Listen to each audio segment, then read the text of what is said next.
ഇനി നമ്മൾ വർക്ക് വരുന്നത് കോഴിക്കോടാണ് കേട്ടോ. കോഴിക്കോട്ടേക്ക് അത്യാവശ്യം നല്ല ലോങ് ഉണ്ടായതുകൊണ്ട് നമ്മൾ വീട്ടിൽ നിന്ന് പുലർച്ചെ 2 മണിക്ക് തന്നെ ഇറങ്ങിയിട്ടുണ്ടായിരുന്നു. ആളെ വീട്ടിലേക്ക് നമുക്ക് കറക്റ്റ് 4 മണിക്ക് എത്തിയിട്ടുണ്ട്. ഇതാണ് എൻ്റെ ഇന്നത്തെ ക്യൂട്ട് ബ്രൈഡ് നിലൂഫ. നിലൂഫ ആളെ ഇൻഫ്ലുവൻസ്ഡാണ് ആളെ വീട്ടിലെത്തിയപ്പോഴാണ് കേട്ടോ ഞങ്ങൾ അറിഞ്ഞത്.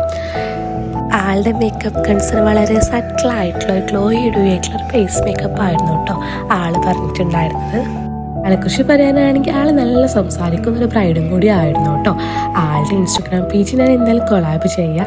ആളെ വോയിസ് നിങ്ങളൊന്ന് കേട്ട് നോക്കും കേട്ടോ. ഒരുപാട് ഹാപ്പി ഒരു വർക്കും കൂടി ആയിരുന്നു കേട്ടോ. കാരണം നമ്മൾ കോഴിക്കോട്ടുകാർ നല്ല സൽക്കാരപ്രിയരാന്ന് കേട്ടിട്ടുണ്ടെങ്കിലും എക്സ്പീരിയൻസ് ചെയ്യുന്ന ആളെ വീട്ടിൽ ചെന്നപ്പോഴാണ് കേട്ടോ. ആളുടെ വീട്ടിലെത്തിയപ്പോൾ നമുക്ക് ടീ സ്നാക്കുന്നത് കഴിച്ചിട്ട് മേക്കപ്പിലേക്ക് സ്റ്റാർട്ട് ചെയ്താൽ മതി എന്നാട്ടോ ആളുടെ ഉമ്മ പറഞ്ഞിട്ടുണ്ടായിരുന്നത്.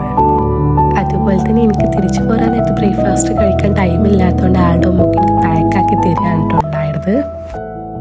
അത്യാവശ്യം നല്ല ലോങ് ഉണ്ടായതുകൊണ്ട് എൻ്റെ കൂടെ എൻ്റെ ഉമ്മയും എൻ്റെ മോനും പോന്നിട്ടുണ്ടായിരുന്നു കേട്ടോ.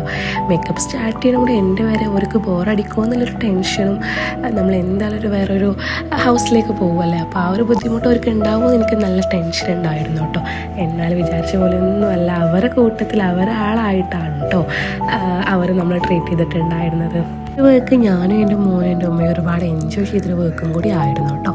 എന്തായാലും ആളുടെ ഫൈനൽ ലുക്ക് ഒന്ന് കണ്ടാലോ.